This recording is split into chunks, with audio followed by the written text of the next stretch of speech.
का head of sports हूँ और मैं यहाँ का बहुत सारे टीम का कोचेस भी हूँ और अपने यहाँ का भी कोच मैं ही हूँ। मेरे साथ 2 और साथी भी हैं, जो समर कादरी जो कि नेशनल प्लेयर है और राजस्थान रॉयल्स का स्कॉट भी है, और एक ऑलरेडी मेरे पास एक एक्स रणजी प्लेयर है शरद सर, जो मेरे यहाँ कोचिंग देते हैं। और मेरे यहाँ 2-3 स्पोर्ट्स और भी है, एक है फुटबॉल और एक है आपका स्विमिंग पूल आगे में है, और पीछे में मेरा स्केटिंग चलता है। सर आपने जो है इसे शुभारंभ कब किया था? 1 फरवरी 2025। सर 2025 और 2026 यानी 1 साल हो चुके हैं सर। 1 साल 8 महीना, 1 साल 7वां महीना चल रहा है। तो सर इसके बीच क्या कुछ खास रहा है, क्या कुछ अनुभव रहा है सर? देखिए, खास तो यही रहा है कि मेरे को जो इंफ्रास्ट्रक्चर के साथ क्रिकेट को हमको बिहार में लाना था वो मैं फुलफिल कर गया ड्रीम। क्योंकि मेरे कारण मैंने एक चीज़ तो नोटिस कर लिया, ये इंडोर क्रिकेट जो आप मेरे यहाँ देख रहे हैं, इंडोर आपको यहाँ 50 मिल जाएगा, लेकिन इंडोर में मिट्टी का विकेट के साथ मात्र इस जोन में मेरा इकलौता था। और मेरे इस स्टेप के बाद एक तो इम्प्रूवमेंट यहाँ के क्रिकेट में आ गया है कि एक न थे 2, एक और मेरे कारण खुल गया। तो उससे ये तो फ़ायदा लोगों को हो गया, क्योंकि देखिए क्या होता है ना कि सीमेंटेड पे प्रैक्टिस करना और मिट्टी के विकेट पे प्रैक्टिस करना बहुत अंतर होता है, ठीक है। क्योंकि आगे चल के आपको जितना भी कैरियर है क्रिकेट का या फ्यूचर है, वो सिर्फ और सिर्फ मिट्टी के विकेट पे ही है, ठीक है। ऑफ सीज़न जैसे ये बरसात होता है, बरसात में लोगों के लिए क्रिकेट बंद हो जाता है नॉर्मली, क्योंकि ग्राउंड में पानी रहता है, लेकिन मेरे यहाँ वो नहीं है। आपका उद्देश्य क्यों रहा सर क्रिकेट के फील्ड में आने का और कोच बनने का क्यों? देखिए, पहला तो उद्देश्य अगर बोलिएगा तो मैं इसका ड्रीम लेके नहीं आया था। मेरे को सिर्फ ये जगह दिया गया था, मेरे से पूछा गया था कि यहाँ पे अब क्या करना है, तो मैंने ये ऑप्शन डाला था। क्योंकि मैं 2002 से 8 के बीच क्रिकेट खेला हूँ, लंबा कैरियर था मेरा बंगाल से। उसके पहले मैं यहाँ 3 साल रहा हूँ, तो उस बीच के 8 से 9 साल के बीच में मैंने जो कमजोरी अपने प्रैक्टिस के बीच में देखा था, मैं उस ड्रीम को फुलफिल करने के लिए यहाँ पे आया हूँ। क्योंकि आज के डेट में हर प्लेयर को जो फैसिलिटी चाहिए उस समय नहीं था। स्पोर्ट जो होता है वो फिजिकली और मेंटली दोनों तरीके से बच्चों को, युवाओं को एक प्रेरित करता है। आप लोग किस तरह से मेंटली और फिजिकली लोगों को प्रेरित करते हैं स्पोर्ट के लिए? देखिए, मैं ये नहीं बोलता कि वो कोच आप फील्ड में आइए या किसी स्पोर्ट्स में आइए। स्पोर्ट्स इसलिए ज़रूरी नहीं है क्योंकि आपको सिर्फ मेंटली और फिजिकली, आप जब भी पढ़ाई कराते हैं बच्चे का, स्टडी तो होता ही है। स्टडी में प्रेशर कितना आज के डेट में ये आपको पता है। उस स्टडी का प्रेशर को स्पोर्ट्स के कल्चर में डाल के आप एक अलग से एक स्पोर्ट्स उसके अंदर रख दीजिए। उसमें जो मेंटली और फिजिकली फिटनेस होता है, वहाँ पे बच्चे का दिमाग खुलता है।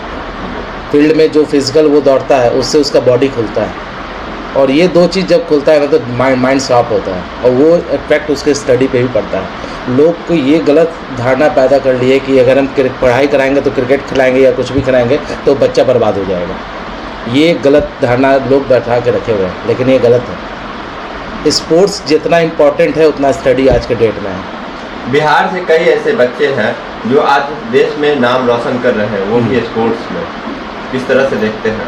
देखिए, ये तो बहुत अच्छा बात है कि आज के डेट में बिहार से लोग निकल रहे हैं। इसका रीज़न कहीं ना तो कहीं यहाँ के इंफ्रास्ट्रक्चर पे ही भी जाता है, और सरे यहाँ के ये जो हमारे खेल मंत्री हैं, जो भी है, पहले थे या आज भी है, उन पे भी जाता है कि उन्होंने कम से कम इस चीज़ पे फोकस किया, बिहार में इस चीज़ को आने भी दिया। क्योंकि PKL जैसे आप लोग कबड्डी भी देखते होंगे, कबड्डी PKL अब यहाँ बिहार में आ चुका है। आपको हर सारा स्पोर्ट्स आ चुका है, आर्चरी तक यहाँ पे आ चुका है, आर्चरी का भी ट्रेनिंग होने लगा है। ये सब चीज़ पहले नहीं होता था। हम आज भी तुलना करें और पहले और आज के डेट में क्यों निकलता है, नहीं सिर्फ इसका एक ही रीज़न है, और 1-on-1 की इंफ्रास्ट्रक्चर आज और कल में बहुत अंतर है। स्पोर्ट्स का सर क्या कुछ फ्यूचर है बिहार में? बहुत है। स्पोर्ट्स का फ्यूचर सिर्फ बिहार में नहीं लेके चलिए। अगर किसी बच्चा को यहाँ क्रिकेट या फुटबॉल या स्विमिंग जो भी खेलता है, वो सिर्फ बिहार सोच के नहीं खेलता है, वो इंडिया सोच के खेलता है। फ्यूचर इंडिया में ही स्पोर्ट्स का बहुत है। बिहार से तो, बिहार कहाँ, इंडिया का तो पार्ट ही है। अगर वो यहाँ तरक्की करेगा तो ऑब्वियस है उसका डेवलपमेंट इंडिया के लिए होगा। इंडिया खेलेगा तो उसका नाम देश में होगा। जब क्रिकेटर बिगिनर आते हैं या बच्चे जो है आपके पास, तो सर उसमें उन्हें काफ़ी समस्याएं होती हैं, तो उसमें आप किस तरह से जो उन्हें हैंडल करते हैं? देखिए, ये तो कोच से पूछिएगा ना तो बिगिनर्स लाइक करता है। क्यों? क्योंकि देखिए, एक बच्चा जब जन्म होता है, बड़ा होता है, तो उसके दिमाग में आप वही फिट कर सकते, जो फिट कीजिएगा वही वो सीखेगा। तो बिगिनर्स जो आता है ना, वो मेरे पास एकदम फ्रेश होता है। उसके दिमाग में जो हम फिट करेंगे, जो मेरा टैलेंट है या जो भी मेरे कोचेस का है स्किल्स है, या उसका स्किल्स को जान के वो मैच कराते हैं, फिर उसके ऊपर ट्रेनिंग करते हैं। वो ज़्यादा फ़ायदा करता है, क्योंकि वो सीखता जल्दी है, लर्न करता जल्दी है। और क्या होता है कि जो बीच में आते हैं, जो आधा यहाँ से सीखे हैं, आधा वहाँ से सीखे हैं, उनमें दिक्कत ज़्यादा आता है, क्योंकि वो कहीं से वो सही सीख के आते हैं, कहीं गलत सीख के आते हैं, उनको यहाँ सुधारना, उस पर टाइम वेस्ट हो जाता है हम लोग का। अगर ठीक है, एक इसलिए हम लोग प्रेफर करते हैं बिगनर्स बहुत अच्छा होता है। कोई बोलता है बिगनर्स दिक्कत होता है, वो होना चाहिए भी। कोच का काम ही क्या है? ट्रेन करना। ज़रूरी है कि उसको सिखाई हुआ दे देंगे और सीखा हुआ खिलाड़ी को वो ट्रेन कर देगा तो क्या फ़ायदा। आप उस खिलाड़ी को ट्रेन कीजिए जो ऑलरेडी नहीं सीखा हुआ है, उसमें वो टैलेंट निकालने में वो कोच का स्किल्स काम आता है, वहाँ पे कोच का स्किल्स दिखता है। हम लोग बहुत सारा सुनते हैं वैभव सूर्यवंशी, लेकिन वैभव सूर्यवंशी का मेन स्किल्स का डेवलप करने वाला उसका मेन रीज़न एक ही थे, उसके फादर। ये वैभव भी जानता है, वैभव खुद बोलेगा इंटरव्यू में भी, उसके फादर जितना फोकस किए और कोई नहीं किया है। बहुत वही बोलता है कि वैभव बनना, वैभव बनने से नहीं होता, वैभव जो किया वो करना भी है। डेली 600 बॉल खेलना, 4 बजे उठना, दौड़ना, ये कौन करता है आज के डेट में? सिर्फ वैभव और विराट कोहली बनना है, ये सिर्फ उसको देख के बनना है कि वो क्या कर रहा है क्या नहीं कर रहा। उसके पीछे जो 15-20 साल वो ट्रेनिंग किया वो कोई नहीं देख रहा। उसका आसपास भी 5% भी किसी के में स्किल रहेगा ना, तो भी वो स्टेट खेल जाएगा। आप कोच हैं, अगर एक बच्चा सक्सेस होता है तो उसके पीछे हजारों बच्चे प्रेरित होते हैं और उसमें कहीं ना कहीं अपने आप को भागीदारी करते हैं और अपने आप को प्रूफ करने के लिए पूरा जी जान लगा देते हैं। किस तरह ये तो बहुत अच्छी बात है, क्योंकि आज के डेट में जब से वैभव का नाम आया है तो इसके पीछे जैसे इंडिया वर्ल्ड कप जीता वुमेंस का, उससे क्या हुआ, वुमेंस प्रेरित होने लगी है। मेरे यहाँ जब से इंडिया वर्ल्ड कप जीता है उसके बाद से 8-9 लड़की आ गई है। तो ये आप खुद देख रहे हैं कि लड़की में भी क्रिकेट का ये जो बढ़ गया है। ये रीज़न क्या है कि कुछ होता है तभी कुछ होता है। 83 का वर्ल्ड कप आज इंडिया नहीं जीता होता तो उस समय सचिन नहीं मिलता इंडिया, या बहुत ज़्यादा क्रिकेट इतना डेवलप नहीं करता, लेकिन वो 83 का वर्ल्ड कप के कारण इतना आज क्रिकेट यहाँ पे इंडिया है इस लेवल पे। इसी तरह कुछ होता है तो ही प्रेरणा मिलता है, ये तो बात सही है। इसी तरह बिहार में जब से ईशान किशन, वैभव के पहले भी था, आप नहीं जानते होंगे तो MSD भी पहले वो बिहार से ही था।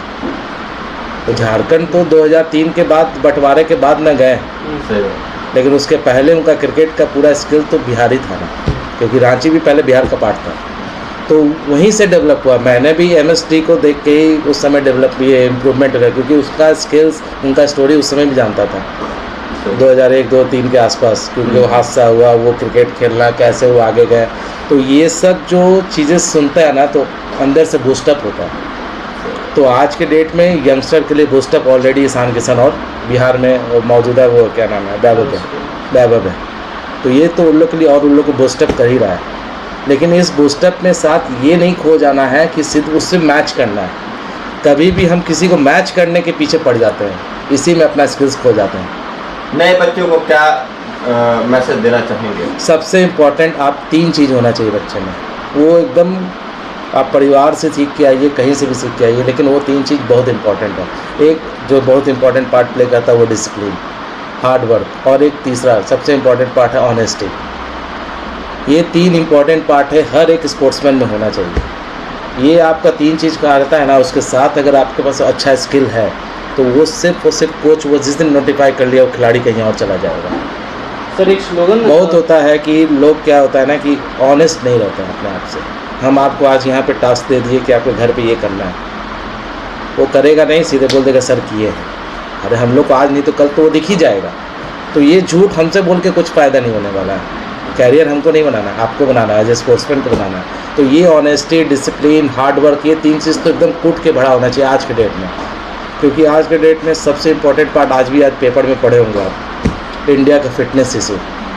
आज पेपर में बहुत बड़ा हेडलाइन था, 13 लोग इंजर्ड है इंटरनेशनल खिलाड़ी। तो ये फिटनेस बहुत इंपॉर्टेंट पैराग्राफ है आज के डेट में। ये अच्छे बच्चे नहीं कर पाते। सर क्या क्राइटेरिया है आपके स्पोर्ट्स क्लब से जुड़ने की? क्राइटेरिया कुछ भी नहीं है। बजट की बात करें, क्योंकि बजट भी बहुत ज़्यादा मायने रखता है। देखिए बजट, हाँ ठीक बोल रहे हैं कि बजट इंपॉर्टेंट रखता है आज के डेट में, क्योंकि स्टडी के साथ एक्सपेंस बहुत ज़्यादा है। उसी के साथ बच्चे को भी करियर बनाना हर मिडिल क्लास के लिए पॉसिबल नहीं होता है। तो ये भी एक इशू है जो बहुत स्पोर्ट्स में नहीं ला पाते हैं। मेरे यहाँ 3000 मंथली है और 1000 एडमिशन फ़ी क्रिकेट में है। बाकी जितने भी स्पोर्ट्स है उसका 3000 मंथली है, लेकिन 500 एडमिशन फ़ी है, और स्केटिंग का 2500 है मंथली है। मेरे यहाँ क्रिकेट का 3000 रीज़न है, आपको पहले भी मैंने बता चुका, इंडोर विथ टर्फ, ये कहीं नहीं है। बॉलिंग मशीन भी है तो मेरा टर्फ पे ही है।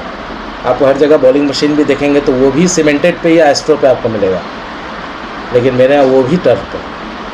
तो मैं हर चीज़ नेचुरल रखने का कोशिश किया हूँ। तो उसके पीछे मेरा एक्सपेंस जाता है, नो डाउट, लेकिन that is okay. Sir parents जानना चाहते हैं यहाँ का एड्रेस है, कॉन्टैक्ट। यहाँ का एड्रेस आपको हो गया पूर्वी गोला रोड, इसको ऐसे तो बोलते हैं, लेकिन यहाँ अगर आप गोला रोड से आ रहे हैं तो तकिया पर से आपको राइट लेना है, ये सॉरी टी पॉइंट से राइट लेना है, तकिया पर की तरफ बढ़िएगा, द स्प्रिंग रिसोर्ट करके बहुत बड़ा क्लब यहाँ रिसोर्ट है, सीधे उसी के अंदर आप आ जाइए, वहीं पे आपका अवेलेबल है the spring sports club. Sir जाते जाते एक अंतिम संदेश ये जरूर दे दिया जाए, जिस तरीके से स्वतंत्रता दिवस आया है, स्प्रिंग स्पोर्ट्स क्लब की तरफ से, पूरी टीम की तरफ से स्वतंत्रता दिवस की शुभकामना संदेश जरूर दीजिए। ओके, स्वतंत्र दिवस क्या हुआ? नहीं सर, बोले कैमरा तरफ देख के बोलो। अच्छा, कैमरा की तरफ बोल रहा, नहीं उनकी तरफ देख रहे थे इसलिए दिक्कत हो गया। स्वतंत्र दिवस तो सबके लिए पहले तो बहुत बड़ा दिन होता है, और इंडिया के लिए तो खासकर हम लोग आज़ादी मिला भी है उसी दिन, तो सबको इसके लिए शुभकामनाएं। और इस दिन आज़ादी मनाएं, झंडे का इज़्ज़त करें, सबसे इम्पॉर्टेंट बात है। हमारा जो गीत है, जो हम लोग का नेशनल एंथम है, मैं आज भी बोलता हूँ, ये हर स्पोर्ट्स कॉम्प्लेक्स में, हर स्कूल्स में, हर जगह जैसे अब आजकल हो चुका है, लेकिन इस चीज़ का प्रचलन जो आजकल स्कूल्स में है और हमारे वो सिनेमा हॉल में, ये हर जगह होना चाहिए, क्योंकि हम लोग का मेन मूल है वो नेशनल एंथम। उसमें अगर वर्ड्स पढ़ा जाए, अगर बहुत बच्चे ध्यान से पढ़े तो वो वर्ड्स बहुत इंपॉर्टेंट है, तो ये लोग को समझना चाहिए नेशनल एंथम का क्या महत्व है।